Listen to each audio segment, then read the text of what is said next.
Welcome to the lounge, everyone. My name is Toby Roydell, and today we will talk about a donut, a sun, and why all of this might be part of the solution to solving any energy issue humanity will ever face. Maybe just in a few thousand years.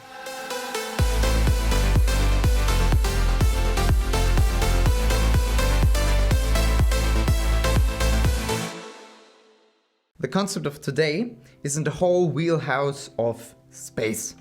And who doesn't love talking about space? So let's dive right in. What we talk about today is the Dyson sphere. The Dyson sphere promises almost unlimited amounts of energy for humankind. But how does it work? Of course, I'm not talking about those puny little solar panels we have here on Earth, which store a little bit of the sun. No. We go directly where the energy comes from. From the sun itself. Sounds insane? It is. Over the last thousands of years, humans had different sources of energy. First, of course, there was fire. Then there was coal and steam engines. Then sometime around the last century, we discovered atomic energy and like nuclear energy, and of course all the great renewable sources of energy. And of course there is fusion energy, which hopefully our generation, or at least the next generation, will eventually see come to light. Fusion energy by itself is already a step closer to what we are talking about today, because fusion energy, with this technology, we try to mimic what the sun is doing. So you could technically say we're trying to rebuild little tiny suns on Earth and extract the energy out of the same process, like the fusion of two atoms. But in the far future, even this amazing fusion energy could not be sufficient. What do we do if that's not enough anymore? If our demand is so high that we need to go way beyond that? Is there a way to achieve almost unlimited energy? And yes, there is. And this is the Dyson sphere. Mr. Dyson, the inventor of the Dyson sphere, surprise, must have been an absolute maniac when he came up with this idea. It is a concept that is not the newest. It is around for quite some time, and Mr. Dyson even died a few years ago, so he's not with us anymore, and he will definitely not see the creation of the Dyson sphere. But what you should also know about Mr. Dyson is he's a crazy guy. He is sure that in his lifetime, he was sure that the positive effects of climate change outweighed the negative effects. This is a sentiment not many people would share to date, so just so that you know a little bit more about him. What you should also know about Mr. Dyson is that he has got nothing to do with the Mr. Dyson who invented the vacuum cleaners. There is no connection there. But the concept of the Dyson sphere is absolutely incredible. And if it works, if it one day is built, then it could produce or give us as much energy as these many atomic power plants. Like you would need to build this many to create or to get the energy of one Dyson sphere, which is absolutely amazing. I have no idea where we would even build all those atomic power plants. So it has quite some power. So the concept is pretty simple about the Dyson sphere. You build a donut around the sun and you extract all the energy. That's it. Easy.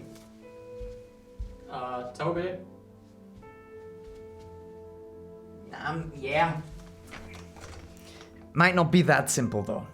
This donut is not like a solid ring. Like it's not one solid ring that goes around the sun and extracts all the energy. That wouldn't work. It's more like many kind of solar panels. They will just work a little bit different and would be out of a different material, but would work pretty much the same. They would store the energy and get it towards the Earth or wherever it needs to go. But the general shape that these panels would form could resemble a donut of some sorts, because the donut shape is quite clever and suitable for this Dyson sphere. Also, those solar panels, of course, need a lot of resources to be built. And also they have to get to the sun. And with those two parts, this is where it gets really, really difficult. You see, on Earth, we do not have, not even remotely, do we have the resources to build all those panels that form this shape of the Dyson sphere. We just don't have them. So we would need to harvest other planets for those resources. A rough estimate is 100 quintillion tons of resources. And those resources, I'm not talking about mud and clay, but high sophisticated material and resources to build those panels, which is, again, so much. We would actually need to take the first planet in our solar system and completely take it apart to use all the resources we can gain out of a whole planet. So in the future, there might not be any Mercury anymore. Sorry, Mercury. So with the resources settled, we need a way to get those solar panels over there to the sun. How do we do that? Plugging those panels into rockets and flying them over there is wildly inefficient. This is nowhere possible to do that. So we need to build, and bear with me on this one, an interstellar catapult. Yes, this is a huge ramp where all those panels are started, and in the photo just before, those sun sails, as they are called, they would unfold and the energy, and they would capture the energy of the sun and drive and fly over there. This is how this could work, theoretically and practically. George, did I mention that the sun is hot? The sun is hot. We might want to think about that too. Because obviously we would need to keep some distance and respect to the sun. Don't fly too close to the sun. Even though many of the things that I said sound really difficult and hard to achieve, and some of them are straight ridiculous, the physics behind the Dyson sphere are absolutely simple. And not even is this doable theoretically, it should not be difficult in the slightest to pull that off from a physics point of view.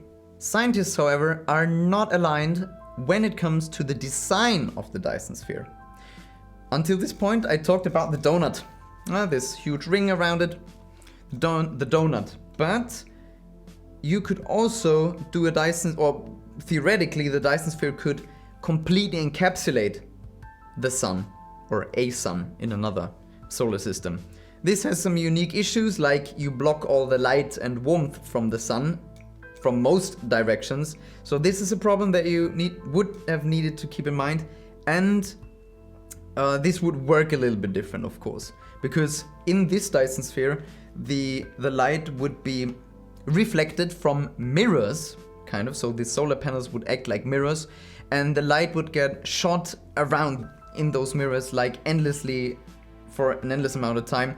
And there's only one tiny hole in this big sphere where the light can come out, and where it is bundled, it is really, really intense, and this is where the energy is stored, or for humankind, from our perspective, created. But well, this is a problem to solve for future Tobys. Now, of course, you could say, why should I care? I won't live to see the day that this crazy stuff really happens. And you're right. And you're super boring. I think it's interesting, and it is a fantastic concept to think about. Don't mock my Dyson sphere. It is mind-boggling that this is even thinkable. And it is. And if you're still not convinced yet, it's just super cool. With that being said, thanks for watching, everyone. Many crazy topics like this one will await you this year, so stay excited. My name is Toby Roydell, and I will see you again next time here in my lounge.